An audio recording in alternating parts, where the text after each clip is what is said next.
Olá pessoal, estamos começando mais um vídeo no nosso canal e hoje nós traremos um pequeno trecho do livro Experiências Psíquicas Além da Cortina de Ferro.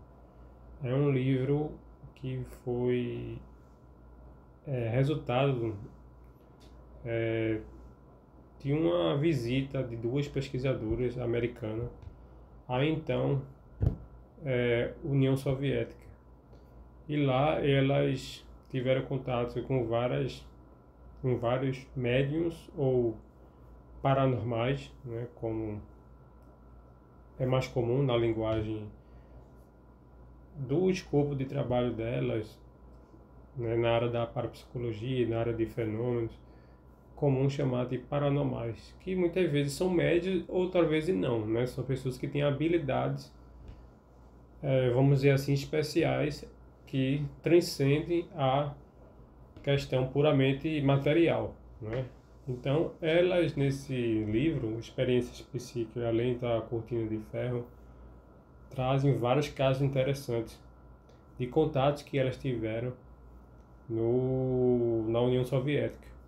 E eu vou trazer um caso, né, do Karl Nikolaev, médium autodidata, uma pessoa paranormal, né, soviético, e nós vamos trazer esse caso de telepatia bem interessante.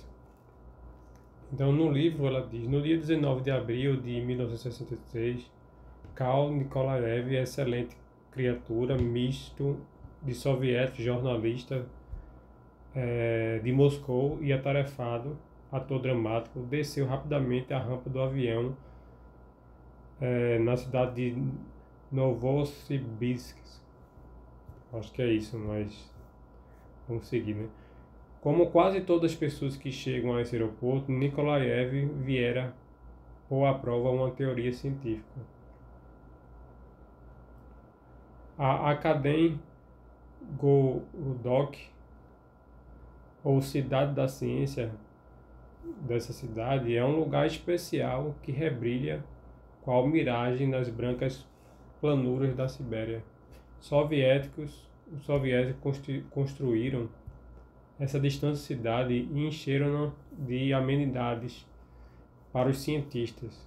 Numa atmosfera francamente intelectual, a média da idade na cidade da ciência de Novosibirsk oscila por 30 anos e o QI médio é bem superior a 130.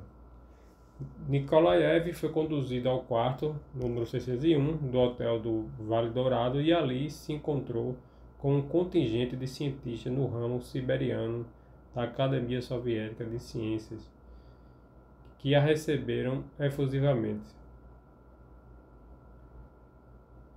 Ele era um novo tipo de espécie para os cientistas. Karl, que diziam médium, tentara receber mensagens telepáticas numa experiência destinada a marcar a época e que poderia ser chamada o Grande Teste de Telepatia Moscou-Sibéria. Karl estava familiarizado com o ceticismo. Naquela noite, porém, pareceu-lhe mais difícil dar de ombros. Achava-se no hotel do Vale Dourado diante de uma oportunidade de ouro, uma experiência científica formal com todos os Fs e Rs. Cumpria-lhe defender a sua asserção de que a telepatia podia manter em comunicação duas pessoas harmoniosas, por mais afastadas que estejam uma da outra. Havia mais de 20 anos que ele vinha tentando encontrar alguém disposto a pôr à prova a sua afirmativa. Nikolaev tentou descontrair-se totalmente, se bem que 3 cientistas muito céticos não tirassem os olhos dele. Era quase meia-noite na Sibéria.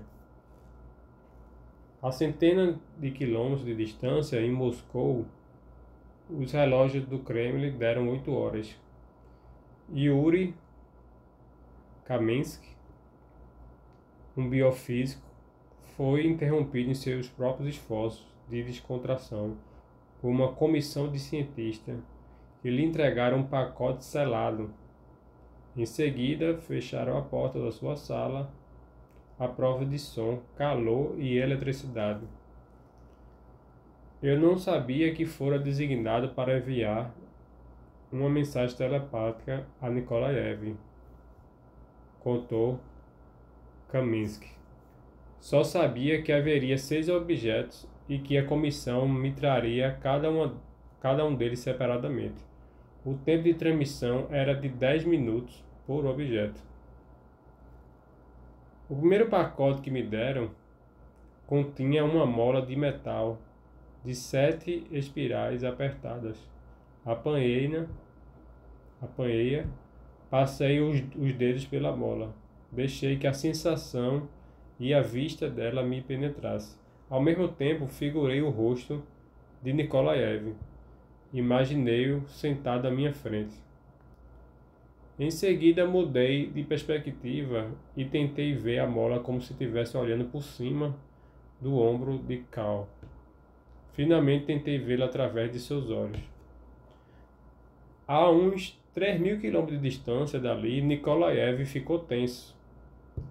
De acordo com as testemunhas oculares, os seus dedos tatearam alguma coisa que só era visível para ele.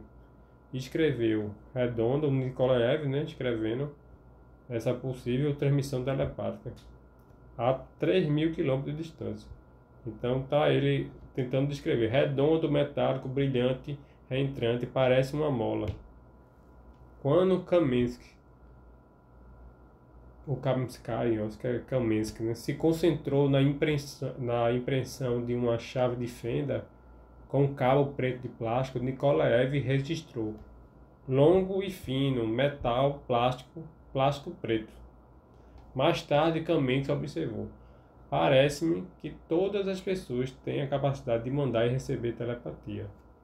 Mas, como qualquer capacidade, ela precisa ser exercitada e desenvolvida. Algumas pessoas naturalmente são mais talentosas que as outras. Em 4 noites diferentes, entre os dias 19 e 27 de abril, Nikolaev tentou sintonizar via telepatia pessoas em Moscou. Outro emissor, o A.G. Arlashi, um estudante, escolheu as 6 imagens que transmitiria entre um grande grupo de objetos apresentado pelos cientistas. Uma das coisas que Arlashi escolheu foi uma barra usada em exercício de levantamento de peso. Nikolaev anotou: metal, redondo, comprido, grosso, duro, não cromado, barra de ferro, cinzenta, como um ferro não polido, pesado. Que será? Serão halteres? De um modo geral, Nikolaev achava fácil aprender o pensamento de Kamensky, mas é difícil decifrar o de Arlashi, misturada ao comentário de Nikolaev, enquanto este vocejava por descobrir os objetos que Arlashi tinha em mente. Estavam as associações mentais do jovem emissor, preocupado em perguntar a si mesmo: escolho isto ou aquilo para mandar. A dificuldade de Cal parecia confirmar uma teoria da parapsicologia soviética. Um emissor experimentado é quase tão importante em telepatia quanto o receptor talentoso. Se os pensamentos do emissor estiverem confusos, o receptor receberá imagens igualmente confusas. Num teste feito com as conhecidas cartas ESP, de cartas para fazer experiência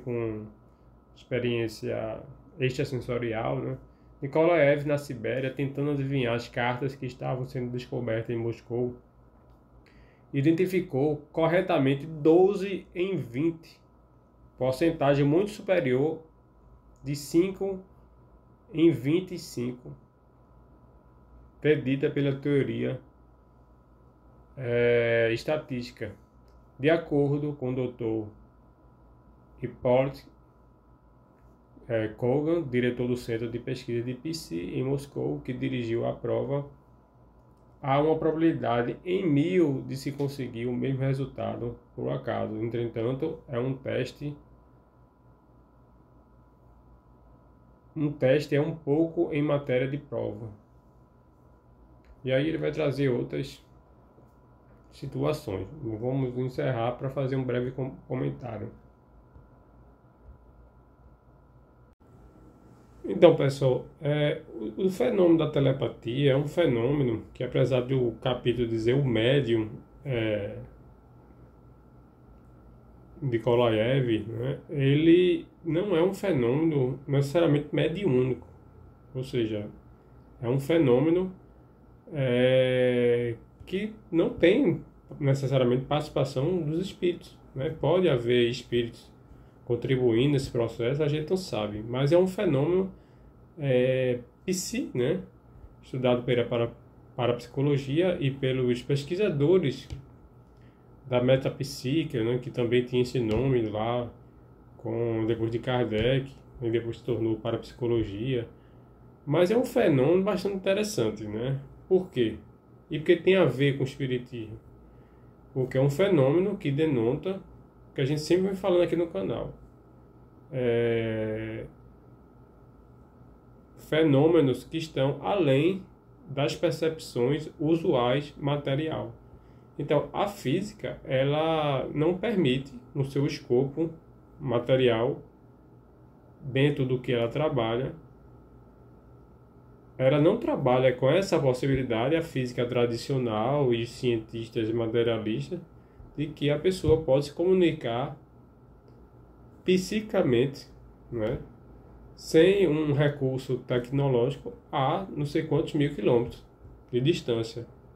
E os fenômenos parapsicológicos mostram isso aí, porque não é só um ou dois casos, são centenas e centenas de casos pesquisados e que dá uma base para que as pessoas despertem para esse tipo de fenômeno.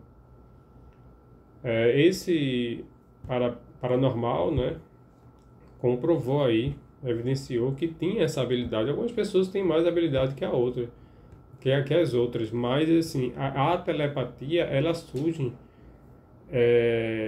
muitas vezes de forma espontânea. A gente está vendo casos pesquisados, né, com objetivo científico de ter elementos de estatística, etc. Mas o complicador no momento que vai estudar esse tipo de fenômeno, não só esse fenômeno, como o próprio fenômeno da mediunidade, é que esses fenômenos que envolvem a parte psíquica, e nós espíritas falamos espiritual, porque entendemos, temos a convicção que a nossa mente, ela não é produto do cérebro, ela se estende a isso.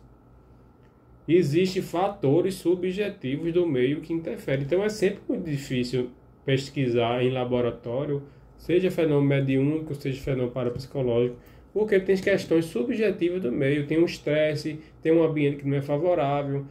Então, assim, significa que esse fenômeno existe? Pelo contrário, esse fenômeno não só existe, como tem bastante casos, a casuística é enorme, só que, para quem quer negar, como a gente disse no outro vídeo, vão se apegar a isso aí, a dificuldade de reproduzir, de ter comprovações de estatísticas, muitas vezes são desafiados esses paranormais, tem aí desafios dando dinheiro, né? Teve um mágico aí, cético, materialista, que ficou famoso em querer premiar com 1 milhão, quem provasse, mas teria que ser no escopo dele, que o escopo dele, ele não vai se preocupar com as questões subjetivas.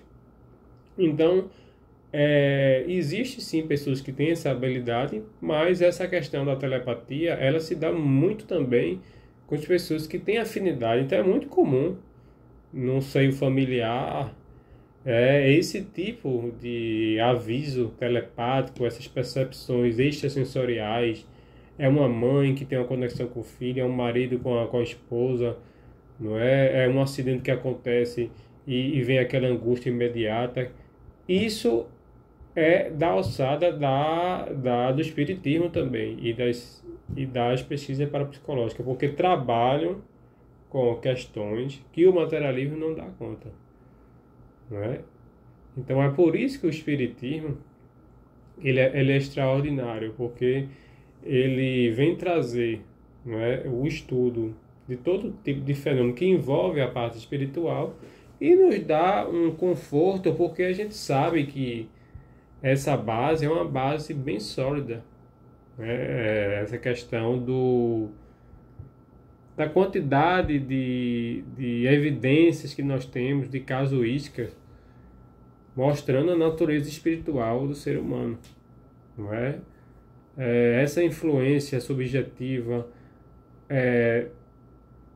envolvendo a todos nós, né? A capacidade que a gente tem de captar energias, captar ambientes carregados, né? Se comunicar telepaticamente, mesmo que seja inconsciente, mas a gente está mostrando que a gente não é só o terra-terra, mas também a contrapartida espiritual, não é? E os dois, os dois elementos devem andar em conjunto, porque nem tudo é espiritual e nem tudo é só material, não é? Essa é a nossa mensagem. Na verdade, essa é a nossa filosofia, é o nosso caminhar na nossa proposta em nossos vídeos aqui desse canal. É trazer as duas partes, nem só material, nem só espiritual, mas muito mais complexo do que a gente possa imaginar. Tá certo, pessoal? Um abraço e até o próximo vídeo.